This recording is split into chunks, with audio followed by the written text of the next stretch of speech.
የዚህ ቤት ውበት ወደር የለውም። ግን ደግሞ ታሪክ የያዘ ቤትና ይሄ አንድ ሊሆን አይችልም። አንቺ ብቻ ነሽ የተረዳሽ። ለምንድን ውስጥ የፈራው? ባውቀው ምን አስደበቀኝ? እንዴት ሰው ያለምንም ምክንያት እንደዚህ ሊሆን ይችላል? ወይስ መደበቅ ፈልገ ነው? ደስ እንዳለሽ ማሰብ ትችያለሽ። እዛም ተቃጠልን። ናይ ውጪ ስልሽ ቆይተሽ ነው ከበር ጋር ያጋጨሽኝ። ታይ ሜርሲ፣ የሄድኩበት መንገድ ስመለስ አይጠፋኝም። እኔ ምልሽ ንግግርሽ እንዴት ነው? ቤታችን ሲቃጠል ጅልነትሽም አብሮ ጠፋ እንዴ? እኔ እኮ ሰው ይናፍቀኛል። እኔም ሰው በጣም ነው የምወደው እና ዛሬ ነገረችኝን ታሪክ ልንገርሽ። ደስ ይለኛል። እኔ ከመፈተን መልካም ነገር የሚገኝ ይመስለኛል። ማለት በፈተና ተስፋ ለማይቆርጥ ሰው። ይህን ያህል ቦታ ለኔ እንዳላችሁ ባቅ ኖሮ። ብታቂስ በካሬ ልሸጪው ነው?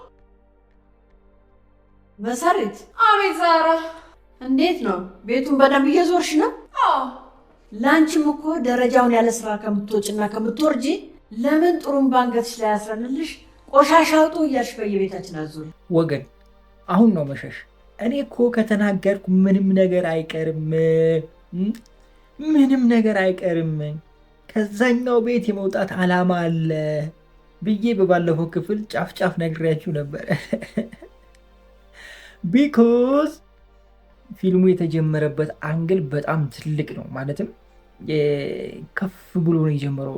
ላይቲንጉ፣ የሚሰራበት ቤት ወጪው በጣም ከፍ ብሎ ነው የጀመረው እና እንደዚህ ከፍ ብላችሁ ጀምራችሁ ደግሞ በትንሹ እንደው 600,000 700,000 ካልታየ ኢንካሙ በጣም ጥቂት ነው። በ100,000 ምናምን የምታገኙት ብር ብዙ ይመስላል፣ ግን በጣም ትንሽ ነው። ከወጪው አያልፍም። ከዛ ደግሞ የተዋናይ ከፍላችሁ ምናምን ብዙ ነገር አለው፣ ብዙ ፕሮሰስ አለው። ኢቨን ካሜራ ተከራይቶ ሊሆኑ ይችላሉ የሚሰሩት። ምክንያቱም የሚሰራበት ካሜራ ራሱ በጣም ሃይ ኳሊቲ የሆነ ካሜራ ነው፣ ያስታውቃል ቪዲዮ ራሱ እና ኤዲቲንግ አለ፣ ብዙ ነገር ስላለ ኮስት ለመቀነስ ከዛ ቤት ሊለቁ ይችላሉ የሚል ነገር አንስቼ ነበረ። ወይስ ደግሞ ህልም ነው ብዬም አንስቼላችሁ ነበረ። ብቻ እርግጠኛ ሆናችኋል ብዬ አስባለሁ። ማለቴ በአሁኑ ክፍል እኔም እኮ ብያለሁ። እና እንዴት አገኛችሁ ታዲያ? እንዴት ነኝ እኔ? እንዴት አያችሁኝ? እንዴት አገኛችሁኝ? ምን ትላላችሁ? ይሄን ነገር እስኪ ሀሳባችሁን ኮሜንት ላይ አስቀምጡልኝ። ዛሬም እነግራችኋለሁ፣ ምን እንዳትሉኝ አንዳንድ ጉዳዮችን በደንብ አጫውታችኋለሁ። አይጠፉም፣ የምናወራቸው የምነግራችሁ ምናምኖች አይጠፉም። እንዳታስቡ፣ እናንተ ብቻ ረጋ ብላችሁ ጠብቁኝ። እናም ደግሞ ታገሱኝ ነው የምላችሁ፣ ሌላው ችግር የለም። ለማንኛውም እንዴት ናችሁ ውድ የድር ተከታታይ ድራማ ቤተሰቦች? አማን ናችሁ ወይ? ዛሬም ድር ሪቪው እናደርጋለን። እንዲሁም በቀጣይ ክፍል ምን ሊፈጠር ይችላል አንዳንድ ጉዳዮችን ጀባ እምላችሁ ይሆናል። ድር በትላንትናው ክፍል አሾይና ነበረ። ደስ የሚል አይነት ቆይታ ነበረው። እንደታሰበው እንግዲህ ህልም ነው ወይስ አይደለም ብዬ ጠየቂያችሁ ነበረ። ህልም እንዳልሆነ እርግጠኛ ሁኜ ነበረ። በባለፈው ክፍል በሚያዝናና መልኩ ወጪ በዝቶባቸዋል፣ ቤት ሊለቁ ነው ምናምን ስላችሁ የነበረውና እርግጠኛ ሁኜ ያው ይለቀቃል የሚል ነገር አንስቼ ነበረ። ያው እንዳያችሁት እንግዲህ ከዛኛውን ቤት ወጥተው ወደ ሌላ ቤት ተዘዋውረዋል። በዛውም ደግሞ ዝውውሩን ለማጽደቅ ሌላ አዲስ አክስት ተብዬ ከች ብላለች። ዌልካም በሏት። የመጣችሁ ደግሞ ምንም ችግር የለባትም። ችግር ያላት ከሜርሲ ጋር ብቻ ነው። ወይዘሮ ሜርሲ እንግዲህ ትቻለው፣ ምንም ማድረግ አይቻልም። ምክንያቱም ያው እንግዲህ ምንም ማድረግ አይቻልም። የእሷ ስራዋ ነው፣ ስራዋ ያውጣት ነው የሚባለው ጋይስ፣ ስራዋ ያውጣት። ሌላ ምን ልል እችላለሁ? በቃ ስራዋ ያውጣት እና ትቻለው ከማለት ውጭ ሌላ ምን እላለሁ? ያሁኗ ግን ነቄ ነች ጋይስ፣ ነቄ ነች። ዝም ብላ አይደለችም ማለት ምን ማለት ነው? ይሄ እንደው ዝም ብላ እንደ ሌሎቹ እንደዚህ ያደርጋለሁ ብቻ ሳይሆን አቋም ያላት ነች። ምን አይነት አቋም አትሉኝም? በአቋሟ የጸናች ነች። በቃ ላይክ ወደኋላ አትልም ነገሮችን ለማድረግ በቃ ቁርጣ የተነሳች አይነት ሰው ነች እና ይሄ ነገር ደግሞ ለእሷ ጥሩ ነው ብዬ አስባለሁ። ለማትሉኝም ለሜርሲ፣ ምክንያቱም በደንብ ታዝናናናለች በዚህ አይነት ሂደት ውስጥ። ሌላ ታዲያ ማን ሊያዝናናል ይችላል?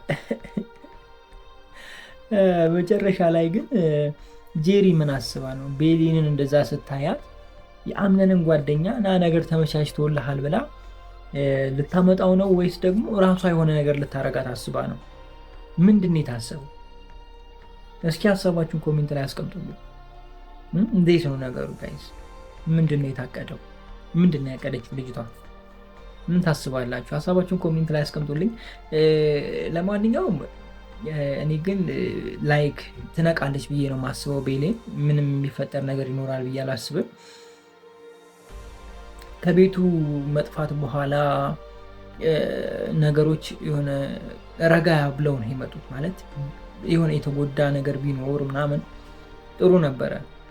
ገብቷችኋል አይደለ? ለድራማው ቢሆን ኑሮማ እንዴት እንደወጡ እንዴት እንደሆኑ በደንብ እናይ ነበረ።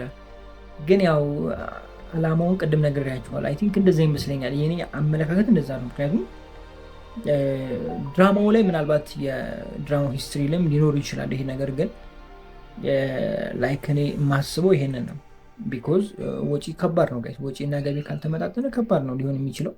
እንደነገርኳችሁ ድር ተከታታይ ድራማ ደግሞ የጀመረው ከፍ ብሎ ነው። አብዛኞቹን ተከታታይ ድራማ ብታዩ ለምሳሌ ድራማ በደንብ ቫይራል መሆን የጀመረው ከዛሬ 1 ዓመት ምናምን በፊት ነው አይደለ? ላይክ እና ሀረግ እነ ጽናት በሚጀምሩበት ታይም ሀረግ ክፍል 1ን ሄዳችሁ ብታዩ፣ ጽናት ክፍል 1ን ሄዳችሁ ብታዩ ተጨልላላችሁ። የምሪ ነው ብላችሁ ተጨልላላችሁ። እነሱ ናቸው አይደሉም ትላላችሁ። እነሱ ተዋናዮቹ ራሱ አሁን አምሮባቸው ድንቡሽቡሽ ብለው ሌላ ሰው ብለዋል።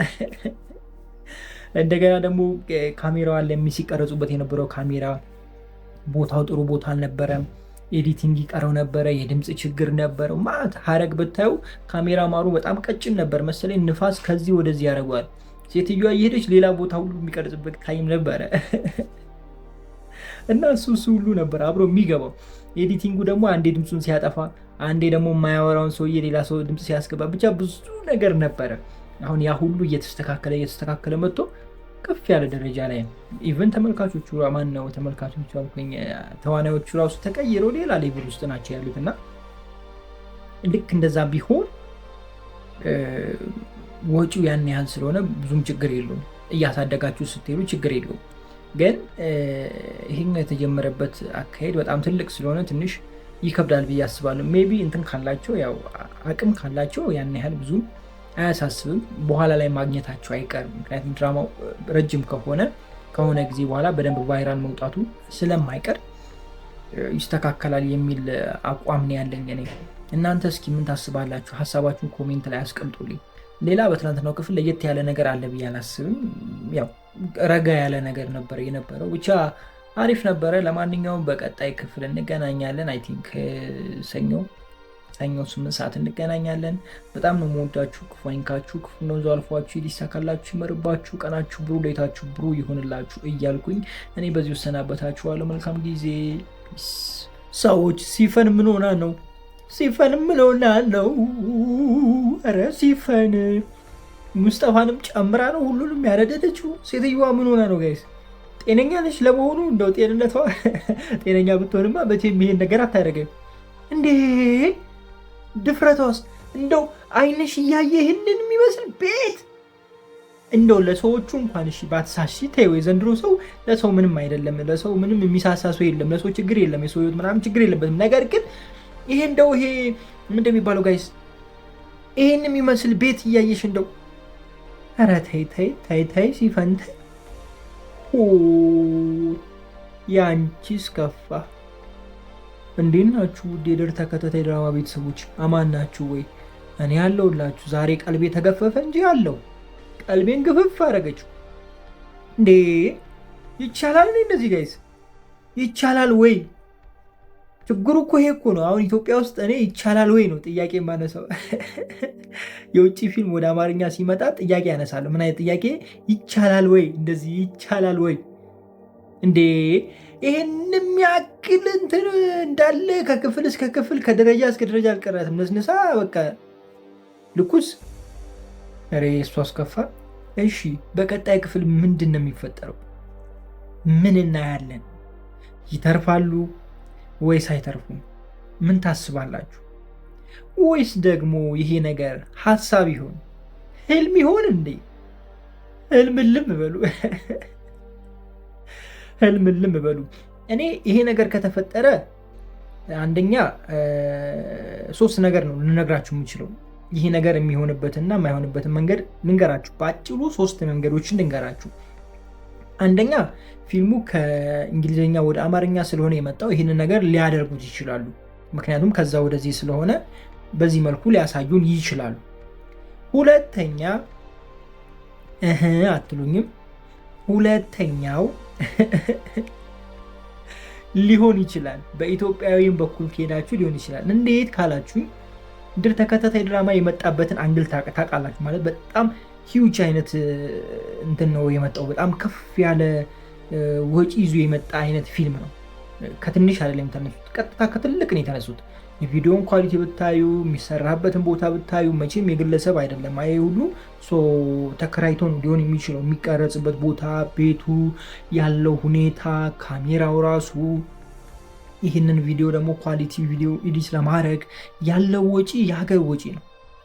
ስለዚህ እንደዚህ አይነት ትልቅ ፊልም ተሰርቶ እንደው በትንሹ ከ600,000 በላይ ቪው ከሌለው ቪው ከሌለው አያዋጣም። እንደገና እሱም ኖሮት ቢያንስ ይሄ ስፖንሰርሺፕ ምናምን የማስታወቂያ ምናምን ካላገኘ ትንሽ ነገሩ ከበድ ይላል ልላችሁ ያለሁት ነገር ትረዱኛላችሁ ብዬ አስባለሁ። ስለዚህ ምን ሊያደርጉት ነው? ከዛ ከፍታ ወደ ታች ዝፍ አድርገው ዝጥ አድርገው እያንዳንዱን በኪራይ ቤት ሊያሳዩን ነው ማለት ነው። ያ ማለት ደግሞ ትልቅ የነበረውን ፊልም ወደ ታች ይቀንሱታል። ላይክ የቤቱ ኪራይ ይቀንሳል፣ ብዙ ወጪ ይቀንሳል። ትናንሽ ቤት ላይ ብቻ ሊሆን ይችላል ቀረጻው። እንደዚህ አይነት ነገር ሊፈጠር ይችላል። ይሄ ምንድን ነው? ከወጪ አንጻር እንደዚህ አይነት ነገር ሊደረግ ይችላል። ሁለተኛ የሚሆንበት መንገድ ይሄ ነው። ያሰባችሁበት። ሶስተኛ በፍጹም ሊሆን አይችልም። እንዴት ካላችሁ ህልም ነው። በቃ ሲፈን በሀሳቧ ያሰበችው ነገር እልህ ይዟት ይህን ሀሳብ አስባ ሊሆን ይችላል። አለበለዚያ አምነን በህልሙ ይህንን ነገር አይቶ ሊሆን ይችላል። ማን ያውቃል? ማንም ያውቃል። ስለዚህ እንደዚህ አይነት ነገር እንዳለ ነው ሪከመንድ ማድረጋችሁ። እናንተ የትኛው ይመስላችኋል? ህልም ይመስላችኋል ወይስ ደግሞ ፊልሙ ከውጭ ስለመጣ መቼም የውጭውን ፊልም ካያችሁ እዛ ላይ እንደዚህ ምናምን አይነት ነገር ካለ ኦኬ ልክ ነው፣ ከዛኛው አንግል ልክ ነው ብላችሁ ኮሜንት ላይ አሳውቁን። አይ ወጪ ስለበዛ ለመቀነስ ነው ካላችሁ ኮሜንት ላይ አስቀምጡልኝ። ብቻ ጥሩ ነው። ወይዘሮ ሞርዚና ትንሽ ሻል ያላት ይመስላል። ሻል የሆነ ደህና የሆነች አይነት ነገር ይመስላል። አንድ ነገር ደግሞ ዛሃራ ተናግራለች። ወይዘሮ ሞርዚና ጋር ገብታ ምን ብላ አወራች?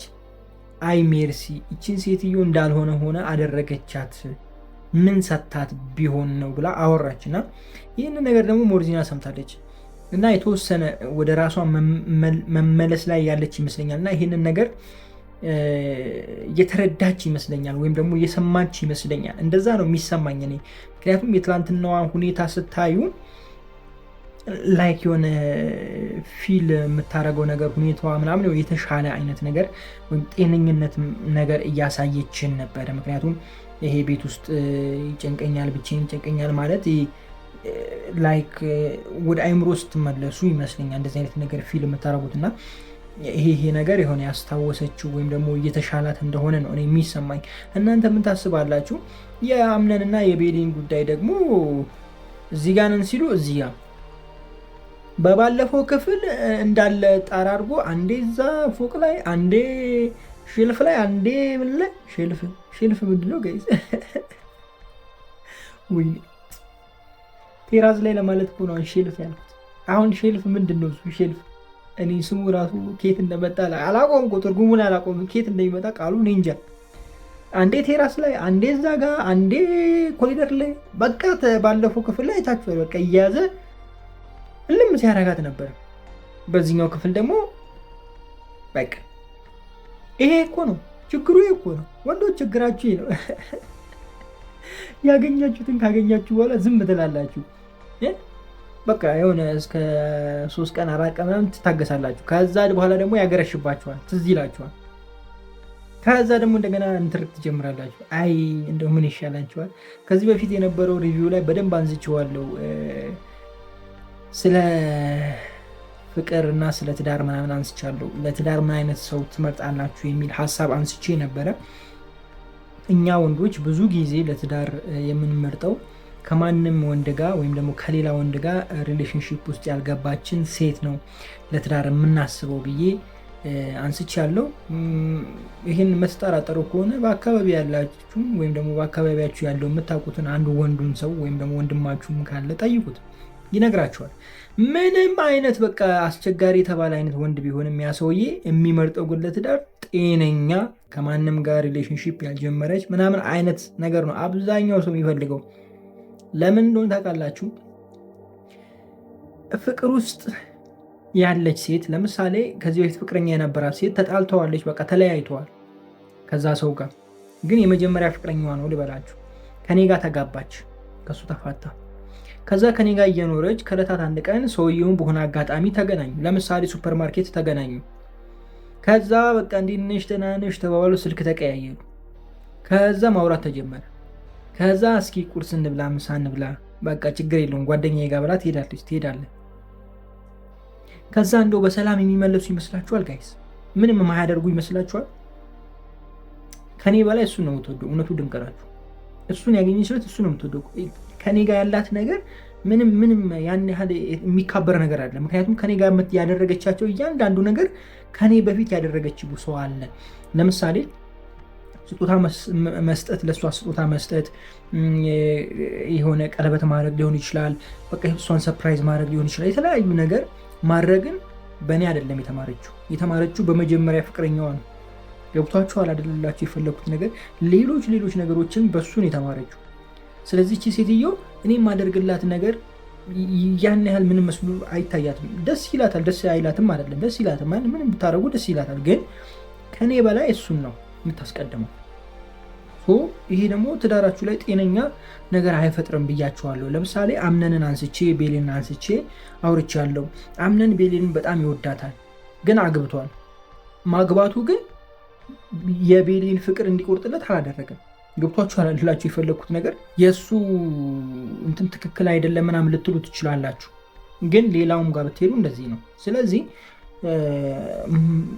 ይሄ የመጀመሪያ ነገር ከሆነ ለምሳሌ የመጀመሪያ ፍቅረኛ ከሆነች ሁሉን ነገር ከኔ ነው የምትማረው። ገብቷችሁ? ፍቅር ውስጥ ያለውን ሂደት፣ ፍቅር ውስጥ ያለውን እያንዳንዱን ነገር፣ አብራችሁ በምትኖሩበት የምታደርጓቸው እያንዳንዱ ነገር፣ የተለያዩ የምታሳልፏቸው ጊዜዎች ከኔ ነው የተማረችው። ከኔ ውጭ ሌላ ሰው አታውቅም። ስለዚህ እኔ ካገባኋት ሌላ ሰው ለማወቅ አትሄድም። ምክንያቱም እኔ አለው ሁሉ ነገር ከኔ ስለጀመረ ሌላ ምን የምታይበት ወደዛ የምታይበት ምንም አይነት ምክንያት የለም። የድሮ ሰዎች ወይም ደግሞ አሁንም ገጠር ላይ ያሉ ሰዎች ለልጆቻቸው ሚስት ሲመርጡ በቃ እንደዚህ ማንም ወንድ ያልነካትን ነው ፈልጎ የሚያገቡላቸው። ሌላ ምናምን እንደዚህ ጭራሽ አይሰሟችሁም። ከሌላ ሰው ጋር ምናምን እንደዚህ አይሰሙ ጭራሽ ማለት ነው። እና ይህንን አንገት ስታየው ትክክል ነው ብዬ አምናለሁ። እንደዚህ ስላችሁ ደግሞ ከዚህ በፊት ሌላ ህይወት የነበራት ሴት በኋላ አግብታ ጥሩ ኑሮ አትኖርም አትቀየርም ማለት አይደለም። አሉ በጣም ብዙ ሰዎች የተለያዩ የህይወት ገጠመኝ ውስጥ አልፈው ኢቭን ደግሞ በማይሆን የህይወት ጎዳና ውስጥ ሆነው ላይክ እንደ ምሽት ቤት ምናምን እንደዚህ አይነት ነገር ውስጥ ያሳለፉ ሰዎችም አግብተው ጥሩ ኑሮ ልጅ ወልዶ የሚኖሩ አሉ። ይሄ አይካድም፣ ሀቅ ነው አሉ። ግን እኔ እንደ ራሴ እንደ ግሌ አይሆንም። ስለዚህ ሴቶች ምን እመክራችኋለሁ? አጉል እዛ አትበሉ፣ አይጠቅማችሁም። እሱ እዚህ እዛ የምትረቂ ሴት የምትፈለጊ ወይም ደግሞ የሆነ አንድ ጎረምሳ የሚፈልግሽ ለአንድ ቀን ወይም ደግሞ 2 ቀን 3 ቀን 4 ቀን በዛ ከተባለ እንደው 6 ወር ከዛ በኋላ በቃ ይተውሻል። እሱንም 6 ወር አንቺ ብቻ ብሎ እኮ አይደለም ከአንቺ ሌላ ስንት ነገር እያደረገ ከአንቺ ጋር በቃ እንደው በጣም ስለተመቸሽው 6 ወር ሊቆይ ይችላል። ከዛ በኋላ ይተውሻል። ከዛ በኋላ ያንቺ ህይወት ነው እየተበላሸ የሚሄደው። ገብቶሻል አይደለም? ሰው እየቀያየራችሁ በሄዳችሁ ቁጥር ብዙ ነገር እየለመዳችሁ ትሄዳላችሁ። ለሆነ ነገር አታክ ትደረጋላችሁ። የሆነ አይነት ነገር ውስጥ ትገባላችሁ። ከዛ በኋላ ትዳር ውስጥ ብትገቡ የምታገኙት ሰው ከእናንተ ጋር እንትን ላይሄድ ይችላል ምናምን ብዙ ነገር። እንደውም ሰሞኑ ቲክቶክ ላይ ይሄ ምንድነው ፈትሼ ነው ማገባው፣ ተፈታትሸን ነው የምንጋባው የሚሉ አይነት ሴቶችም አሉ ወንዶችም አሉ። ምንድነው የምትፈትሻት ወንድሜ? ይሄ ማለት እኮ ማለት ነው ከብዙ ሰው ጋር መዝለል የለመደ እዚህም እዛ ጉድጓድ ውስጥ የሚገባ ሰው ነው እንደዚህ አይነት አመለካከት ያለው። የምሬን ነው የምላችሁ። የመጀመሪያ እንትን ከሆነ ከምታገባው ወይም የምትጋቢው የመጀመሪያሽ ከሆነ ሁሉ ነገር በትዳር ውስጥ የምታደርጉት እያንዳንዱ ነገር የመጀመሪያሽ ከሆነ ምንም መሞከር መፈተሽ ምናምን የሚባል ነገር የለም። እንደዛ አይነት ነገር ውስጥ የምትገቡት ካልተመቸኝ ካልቻለ ምናምን የምትሉት ብዙ የለመዳችሁ ናችሁ። እዛም እዚህ እግራችሁ የዘለለ ነው። ከቦሌ ደግሞ ባሌ የምትሄዱ ሰዎች ናቸው። እንደዛ የምትሮጡ ሰዎች ናቸው። እናንተ ደግሞ ምንም አይነት ነገር ይመጣ ደስተኛ ትሆኑ አትችሉም። ምክንያቱም የምታውቁት ነፍ ነው። የሆነ ሰው እንዴት እንትን ሊያደርጋችሁ ይችላል? ያ አስቸጋሪ ነው እና እንደዚህ አይነት ነገር ውስጥ አትግቡ ልላችሁ ፈልጌ ነው በዚሁ አጋጣሚ። በእርግጥ በባለፈው ክፍል አንስቼዋለሁ። ይሄ ነገር ግን ወሳኝ ነገር ስለሆነ ራሳችሁን ጠብቁ በሚል ሀሳብ ነው። ለማንኛውም ድራማው በቀጣይ ክፍል ምን ሊፈጠር ይችላል? ምን ሊሆን ይችላል? ምንስ እናያለን? አርብ 8 ሰዓት ላይ ጠብቁ። በጣም ነው የምወዳችሁ። ክፉ አይንካችሁ፣ ክፉ ሁሉም አልፏችሁ፣ ሊሳካላችሁ፣ ይመርባችሁ፣ ቀናችሁ ብሩ፣ ሌታችሁ ብሩ ይሁንላችሁ እያልኩኝ እኔ ብዙ ተሰናበትኳችሁ።